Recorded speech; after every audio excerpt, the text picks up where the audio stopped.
Hello everyone and welcome to your NARSA weekly update for the week commencing Monday the 4th of November 2024. We're closing in on the end of the year here folks, it's Gary here again, and do you know what, I'd like to just start by saying a very hearty welcome back Aberdeen, just when everyone was starting to get a wee bit of an eyebrow raise and kind of starting to get fooled by them. They do what Aberdeen do and they revert to type and are very much well and truly back. Oh no, another topsy-turvy week, another heavy week in Rangers land, and notwithstanding the results on the field, the financial results were revealed in advance of the pending AGM, which obviously caused a little bit of a stir as well. I'll get to that in the communication section in a wee while here. But the upshot of that week is that we are even further behind in the league with genuinely no real end in sight in terms of our ability to be able to claw back any points, never mind 9 after 10 games.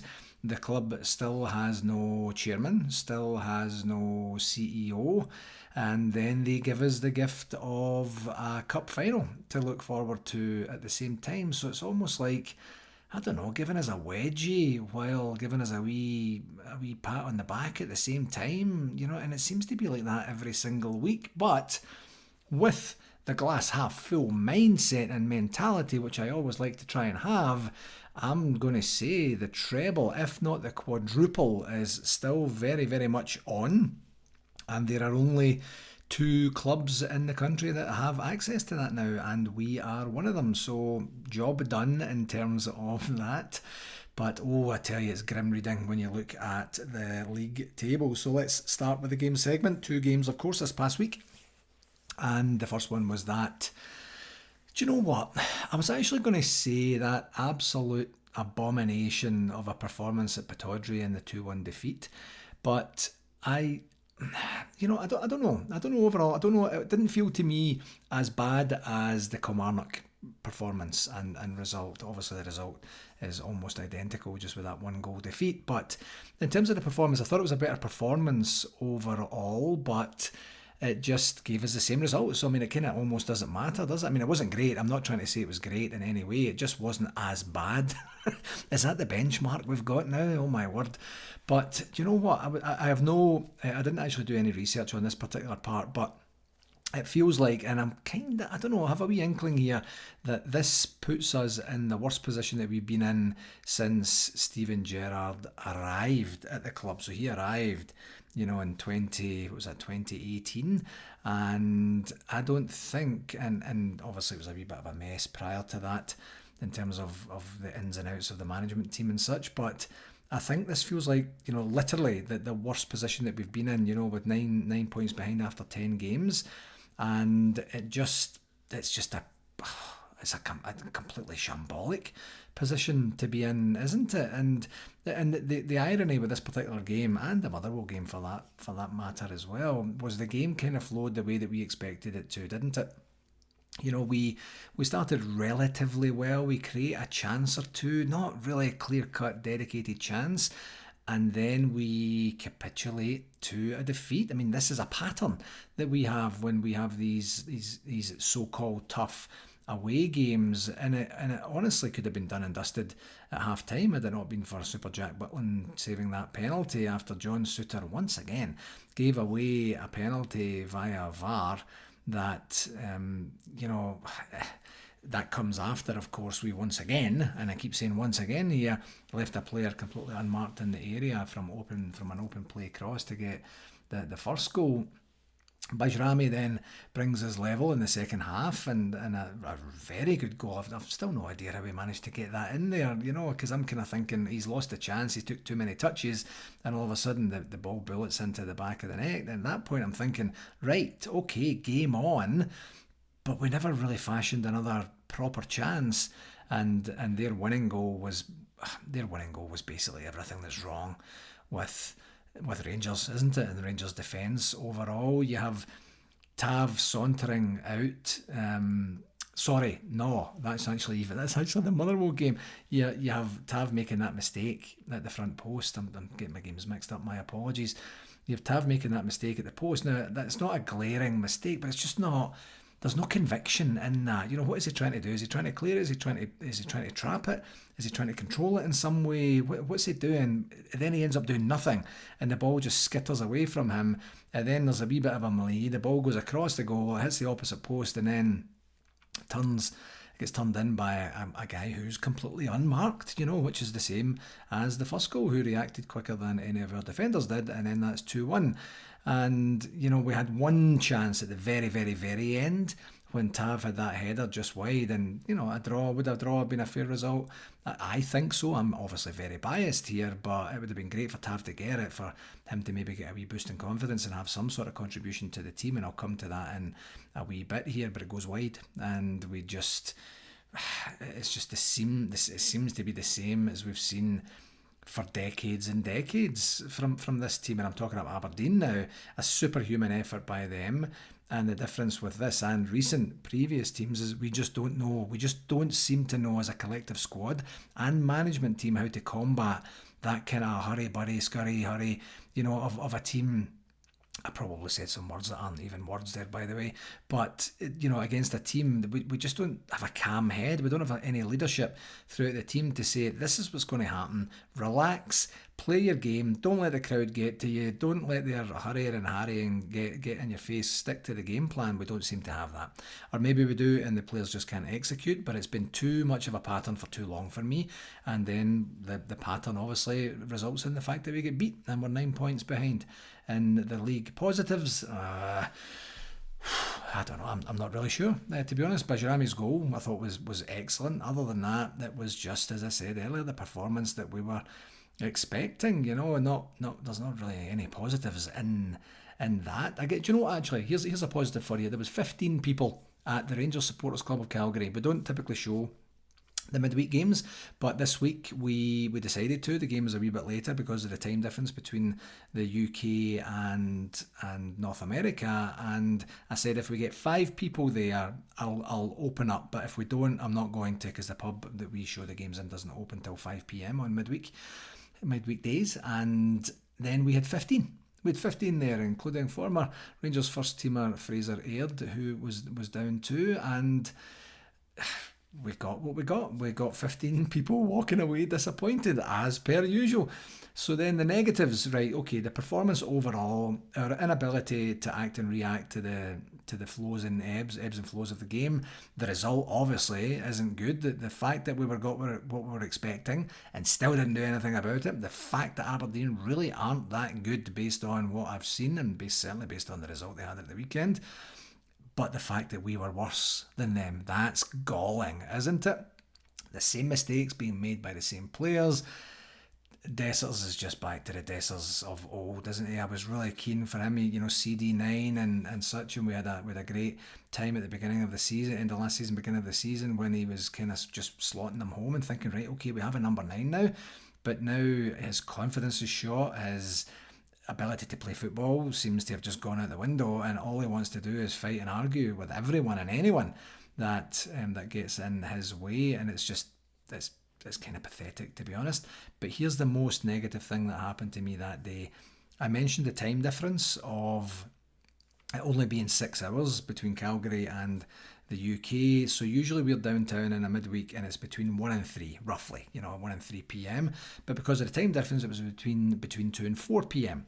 So then that's okay. I pay for my parking, and then I get myself in, set up the game, we're having a good time, and I'm like, I wonder how much time I've got left in my parking. This is about 80 minutes into the game, 78, 79 minutes or so. I go and check and it says start a parking session on the app. That's odd. I already started a parking session.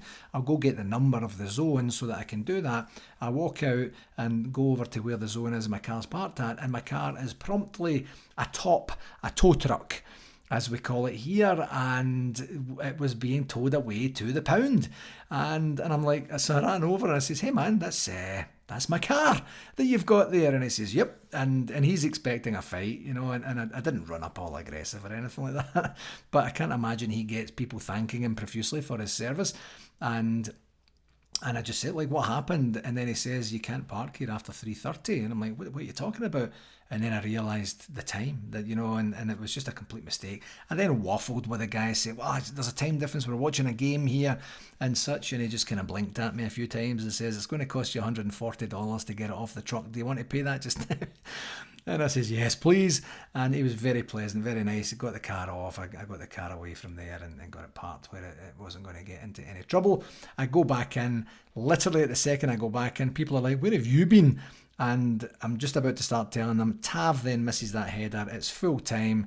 And then that's it. And so that was a very expensive day all around for myself and for the Rangers Supporters Club of Calgary and for Rangers Football Club in general. So yeah, just a bit of a downer. Please don't worry about me. I'm okay. I was thinking about starting a GoFundMe, but we're not there just yet. Maybe some point in the future. The stats, 63% possession for us. 12 shots on goal with 3 on target. 12 shots on goal with 3 on target. And obviously one of those was a goal. Versus their 11 shots with 6 on target. So obviously, we were the team that were getting genuine chanced there anyway. On the referee watch, I thought John Beaton did okay. I don't recall anything glaring. The Suter handball at the time I thought was harsh, because physically what is he supposed to do? But he has a want to do that, doesn't he? It's almost like he shuts his eyes and then just goes in and then his arms are flailing and stuff like that. And then when I thought about it, I watched the highlights again yesterday and I would have wanted the penalty if it was a team against Rangers. So I think that's telling. So John Beaton gets a 7 out of 10 on that. The second game was yesterday's 2-1 victory against Motherwell in the let's see who's going to get beat by that mob in the final game. and we got a scare by being 1-0 down at half time, and a chorus of boos accompanied the team down at the tunnel. But do you know what? I thought it was the most, I was going to say bizarre. That's not bizarre, because we've seen that type and style of apathy and lethargy in the goals, but it was completely against the run of play. And this is what I was trying to say earlier. Tav just doesn't close the guy down at all. So this is 2 mistakes in 2 games from Tav, and we'll get to that in a wee bit here. But he doesn't close. He just saunters out, and then Super Jack Butland doesn't come for the ball, which at the time I was kind of okay with. And I look upon it in replay. That's his area. That's his goal. That's his ball. Sorry, he should have went for that. And then Jeffy, what's Jeffy doing? At the time, I'm like, where are you going, man? He obviously doesn't have a clue that Halliday is busting a gut to get into the area and get on the end of the ball. So he's running away, thinking the ball's coming over this way. I'm going to get myself prepared to turn this turn this defence into an attack. But he looks like an utter clown, doesn't he? I mean, it's literal comedy right there. Halliday slides in to score, and then very much a big respect goes out to Andy Halliday for his muted celebration after that. Obviously delighted to do a job that he's there to do, but he's a Rangers fan, and we all know that. And he just kind of said, whoops, sorry folks, and continued to put in the effort that he put in for the game. I thought he was excellent actually in the game yesterday. It was an absolute shambles of a goal. 3 glaring errors in the space of 3 seconds, 2.5 seconds maybe. I don't know. I'd like to maybe even count that, maybe go back and do that. But then we're all kind of surprised that there's no subs at half time. Now, fair play to Philippe Clement, because then Dessers finishes off a brilliant move, and early in the second half, what was it, like 49th, 50th minute, something like that, to equalise, which kind of justifies keeping him on, I think, does it really? But I mean, other than the goal, we never got any genuine value out of Cyril Dessers yesterday. And then Bajrami scores his second goal in a week, and second goal in 2 games for us, which was ultimately the winner. And brilliant ball across. Cherny was involved in both of our goals, and brilliantly well taken. Obviously the deflection took over the goalkeeper, but the goal was coming. I honestly believe that. And quite honestly, I mean, yesterday, I tell you, one of the positives from the Aberdeen game was 15 down in a midweek, down between 2 and 4 p.m. We had 5 people there yesterday, and one of them is not a regular attendee either. You know, the fans are voting with their feet in every facet of Rangers' life right now. But truly, I thought we dominated the game. I watched the highlights again last night, and apart from their goal, which was completely our doing, as I just explained there, I thought it was a comfortable 2-1 victory, if that makes sense. Yeah, we're agitated, yeah, we're annoyed. It's not as fluid and free-flowing as we can, but I thought we were well deserving of our victory, and the main thing is that we're in the final, and that's the main takeaway for me. Positives, we have another final, of course, to look forward to. That's three finals in a row we've enjoyed now. I don't think it's any more than that. I did a very cursory look last night, but that's 3 domestic finals in a row, which is information in and of itself. Our midfield are starting to really create impact. You know, Conor Barron and Nico Raskin are doing really well. And the substitutions, it felt like they were the right substitutions, of course, where Cyril Dessers and James Tavernier were taken off. I think it was like the 60-odd minute, maybe just a wee bit later than that, something like that. But you know, the substitutions being the substitutions that we were looking for. You know, it seems like Clermont is finally saying, right, okay, you've had enough chances, you've done enough damage, to be perfectly honest here, or you've contributed enough. Let me just use that positive phrase. And maybe he's seeing what we're seeing now. I thought Czerny was brilliant once again, and he was the big difference on Wednesday, wasn't he? You know, the fact that he didn't even travel up with the team, and he set up both goals, but fantastic. We created a lot of chances, and their goalie was inspired. Their goalie had a couple of brilliant saves, actually, you know. So overall, you know, I'm going to say this, overall I thought it was quite easy. And did you notice, as soon as we upped the tempo, which was, by the way, an earmark of Philippe Clement's early tenure, where we got the ball and the very first thing we did was we turned and we looked to try and go forward, and I seen a glimpse of that, certainly in the last half hour yesterday. We just don't seem to do that anymore for some reason. I'm not sure. It's all this tippy-tappy, back to the goalie, sideways garbage that we've seen during Michael Beale's reign, during Giovanni Van Bronckhorst's reign.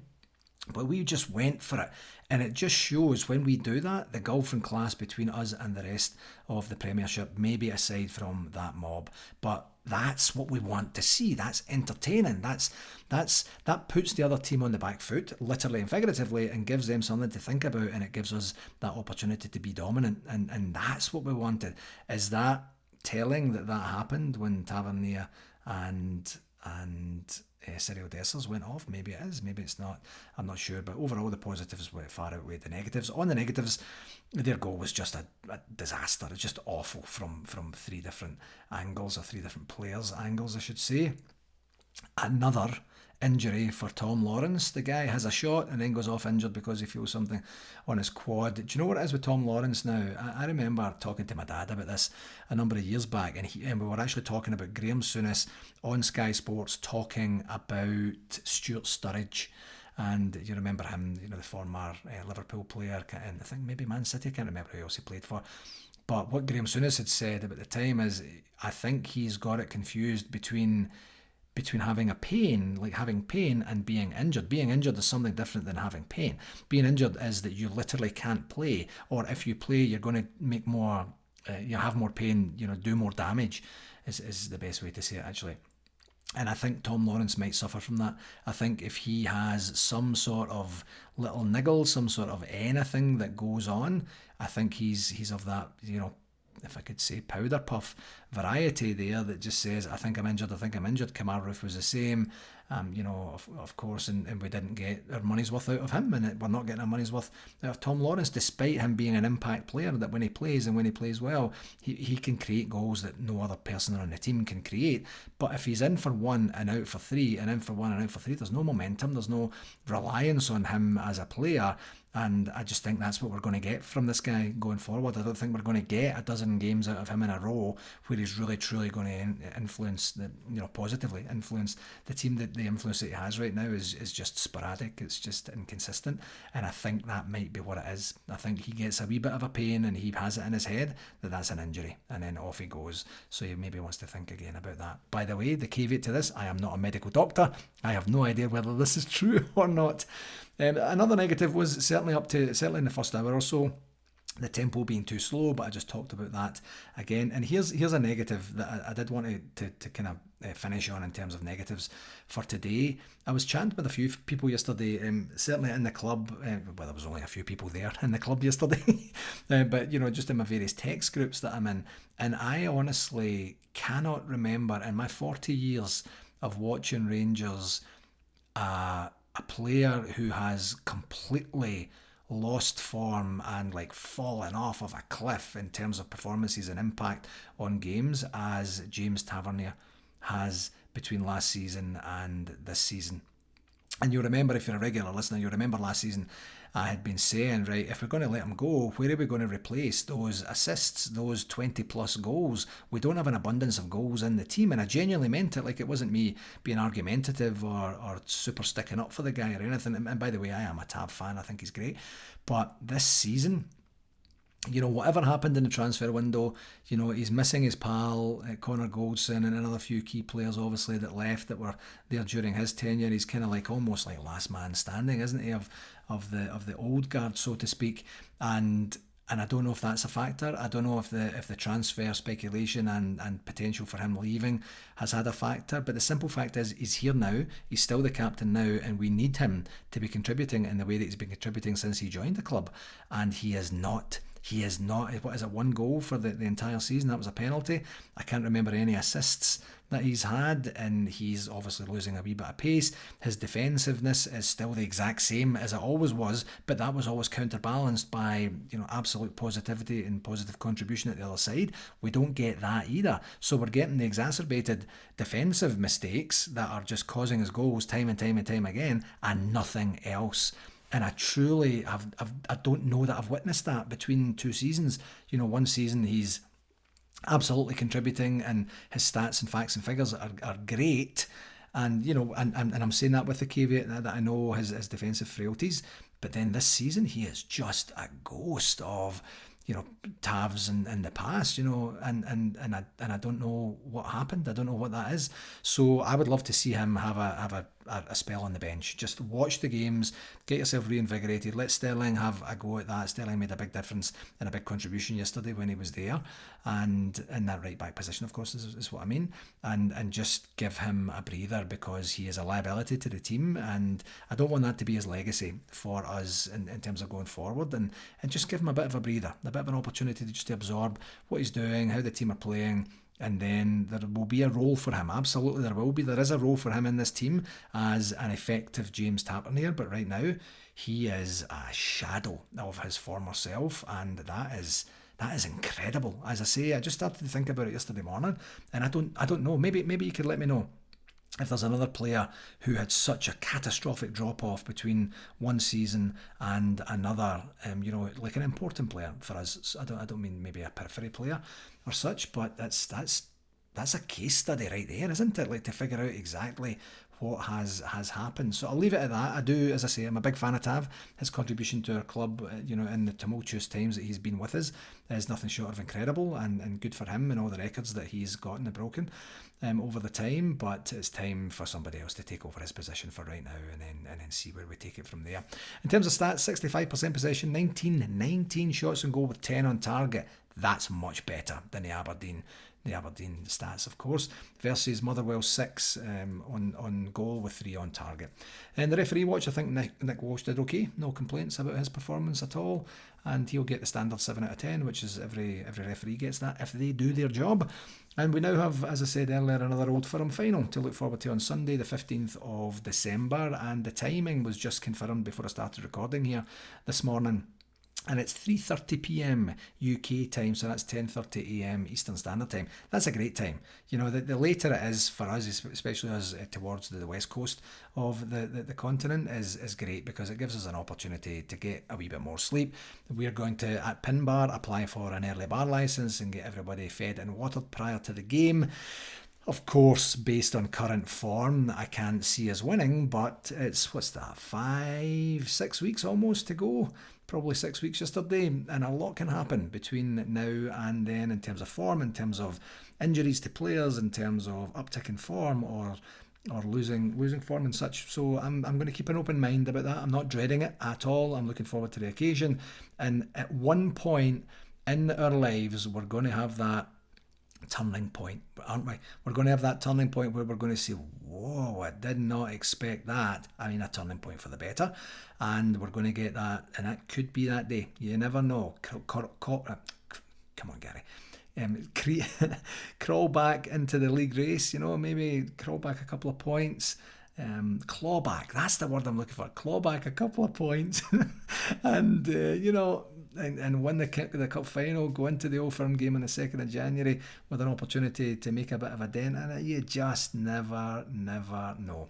2 games this week, Europa League and League action. Olympiacos away on Thursday the 7th of November, and that's 12:45pm Eastern Standard Time. It's 5:45pm UK.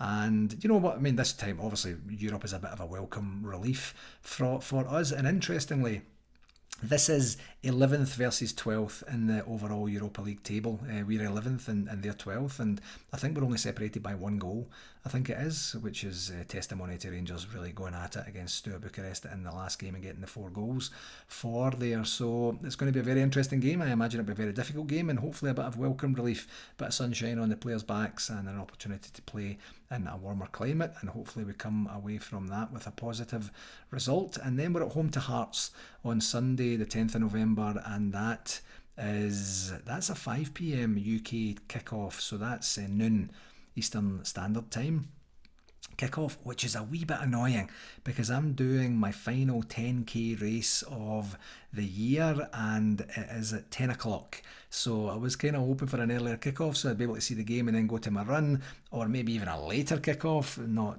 wanting to repeat the St Johnstone kickoff time of a few weeks back there, or a couple of weeks back, but it's one of these things, so I'm going to just have to watch the game on demand after it and try and stay away from any communications.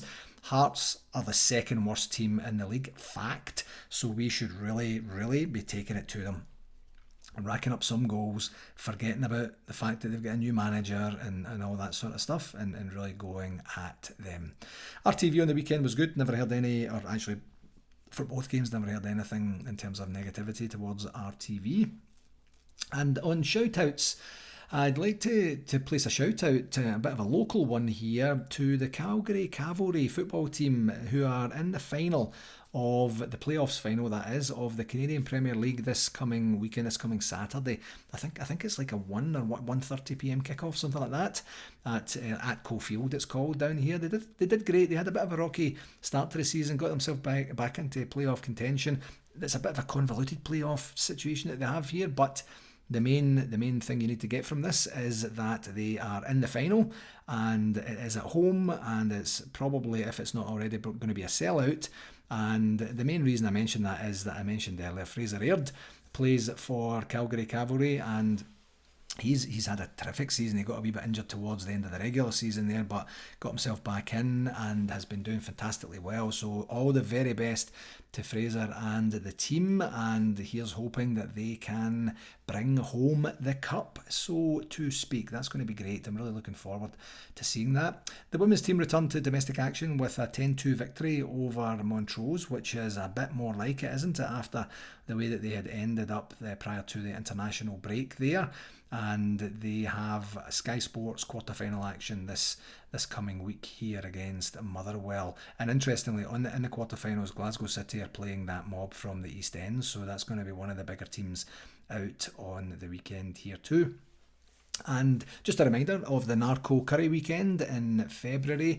If you have any questions on this, it's in London, Ontario. You can email narco2025@outlook.com. The rough itinerary is some bevies on the Thursday, some bevies on the Friday, an ice hockey game and some bevies also on the Friday, some bevies at the Hearts game on the Saturday, which might be the Sunday, and then a curry with some bevies, and then on Sunday some bevies to say farewell as well. These events are great. I've only been to one of the NARCO events. That was down in Chicago, and it was a brilliant time. Me and my dad went, actually, one of the last trips that we got to go on together before he passed, and it was a really good time, a fun time, kind of wild, but absolutely fun at the same time.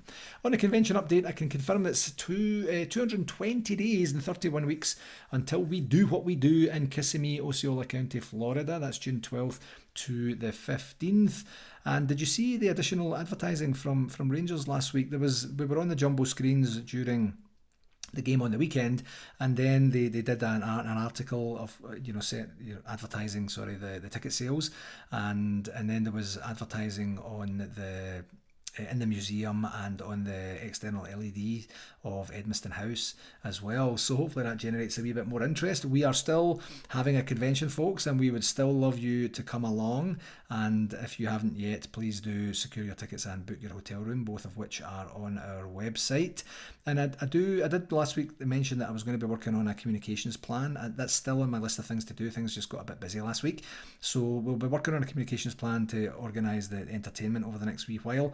I did get a reminder email from the fellow from the golf that we need to get that contract signed and get it back to him. So I'm going to look at that today, or maybe tonight actually, maybe not during the day today. And we're moving forward. We have the support of Rangers. We are going to be chatting with Experience Kissimmee here pretty shortly, and really ramping up what it is we're doing in terms of our overall itinerary and such. So the support's been great from Rangers thus far. The support from the community, as always, is great, and we're really, really looking forward to getting that going. So more to follow as we move forward on that. In terms of communications, the Jails Guide this week detailed that the Rangers women's team highlights from the Montrose victory is there. Away days detailing their cup victory yesterday, and a big interview with Derek Johnson is available on Rangers TV as well. And there is also the Women's Scottish Cup third round draw. That's going to take place, I think it's 6 p.m. UK time. So I'm recording a wee bit earlier today. Right now it's just 10:01 a.m. So I don't have the results of what that draw is going to be. Tomorrow is the loan review. Wednesday is the press conference for the Olympiacos game, and some training ground footage in terms of preparation for the game. And there's also a women's international review in terms of what happened in the land of women's international football over the last weekend, or last week and a bit. There on Thursday is the Olympiacos game. There's a Connor Barron interview prior to the Olympiacos game. And no, actually I don't know if there is. Maybe there's not. I'm not 100% sure. That might actually be old notes that I'm looking at from last week. Anyway, Thursday is the Olympiacos game for sure. Friday is the Ibrox Icons. Sergio Perini is being featured on Friday. Saturday is the Motherwell Women's versus Rangers Women's Sky Sports Cup quarter final, and that's a 7:45 p.m. UK kickoff time. And then on Sunday it's our game against Hearts, of course, and they have a special feature with Yanis Hadji doing a bit of a preview on that. Would be kind of nice to see him on the pitch, wouldn't it? And then one of the major things from a communication perspective last week, of course, I mentioned it earlier in the intro, was the finances were announced in lieu of obviously getting them to the street and to the shareholders prior to the AGM. And we did have the main highlights included that we did have record revenue, core revenue of £88.3 million, record total income of £94.2 million, and record commercial revenues of £67 million, which emphasised double-digit growth from the previous year. And the cost increases were managed to just 1% based on year. Pre-pair trading loss was reduced to 2 million, down from 10.5 million the previous season. And they made a point of saying the club, and it seems, I don't know, pedantic or a little bit petty, that the club is free from any litigation claims for the first time in over a decade, following all the settlements with Elite Sports and such. But that is a big deal, and it comes on, the main thing is that we made a net loss of 17.2 when we had enjoyed a net profit of, what was it, like in the 100 or 200,000 pounds last season. So everybody kind of gets panicky, like, what is this telling us here? So one of the things I imagine that would be a contributing factor to that would be the settlement of the litigation and such. The numbers can say whatever the numbers can say, and people who are much more creative than I am can create a story around the numbers. Obviously, a loss of 17.2 million doesn't look great. That's going to be equalised with some of the trading and such and savings that were made over the summer. So next year that will compound itself to be a better news story. I'm personally not getting a bit hysterical about that, because I don't think that means that we have been £17.2 million worsely run. I'm not saying we're a greatly run club at all, don't get me wrong, but I'm going to wait and see what that looks like in terms of explanations during the AGM. And there was a quote here saying, together with the manager and with the support of the board, there has been a focus on reducing the age profile of the squad. Very obviously, they've done that well. Ensuring that the first team wage budget is commensurate with our business model and delivering enhanced squad value through acquisition of top rated young talent, and then delivering on the player trading model is critical to the future success of the club. Here's the thing. In terms of that, I was actually chatting with Alex Liddell, the VP of the Rangers Supporters Club of Calgary here yesterday. I was chatting with everyone actually, I guess, but it was kind of directed at him as we were blethering at half time. And I said, name one player that Philippe Clement has signed that's been an absolute dud, like a complete and utter failure. Because the players I was talking about earlier weren't signed by Philippe Clement. Yes, he's still playing them. I appreciate there's culpability in and of that. But name one of the players that he's actually been responsible for signing that has been a mess. Now, we haven't seen, all of the players that the fellow from AC Milan he played in pre-season and has been firmly rooted in the B squad. So I'm not talking about players we haven't seen. Players that we have seen that have been playing minutes. Tell me one of them that's a complete and absolute dud and waste of time. Are they as good as we were hoping? No, they're young prospects, essentially, with a wee bit of pedigree, enough to get them to the club in the first place and then hopefully to get them to kick on from there. So the reason I say that is I don't think, for me anyway, it's not all doom and gloom. It really, truly isn't. I'm kind of at the spot where I'm thinking, you know what? Actually, maybe this guy does have it, because, there's usually a signing. Think about when, at the beginning of last season, we were lamenting on Sam Lammers and Cyril Dessers, and it just wasn't really working out in the way that we were hoping. I don't have that feeling with Clement now that I say that. And again, glass half full guy, and feel free to disagree, but there's not been an abomination of a player where you're thinking, wow, what did you even see? How did you get duped by that guy's agent? And I'd be prepared to be proven wrong, but I don't have that feeling anyway. And then we also had, just in general terms for Scottish football, there was a new head of VAR confirmed after the previous head of VAR lasted for like 3.5 weeks or something like that, wasn't it? And we've got former Premier League referee Martin Atkinson. If you see a photograph of him and you watch any Premiership over the last 20 years, you'll recognise this guy, and he's joining the Scottish FA as the new VAR manager. And he officiated over 450 Premier League games, so this guy knows what he's doing, and the only player to have more officiating over him was Mike Dean. And he retired, Atkinson retired in 2022 and is going to work alongside Willie Collum, the head of refereeing, as the VAR manager. So that's going to be good to see what he brings to the game, because VAR is most likely here to stay, and we need to make sure that it's going to be as appropriate as we need it to be. Just another reminder of the Rangers International Coaches Convention. I'll leave the link on the blurb for the pod today, and I think that's going to do it for this week, my friends. Thank you very much as always for taking the time. A wee bit of a longer one this time, with 2 games to cover and 2 games that were a real pain in the bum, as it were. So thank you very much as always for taking the time to listen. Please do share it with whomever you enjoy it.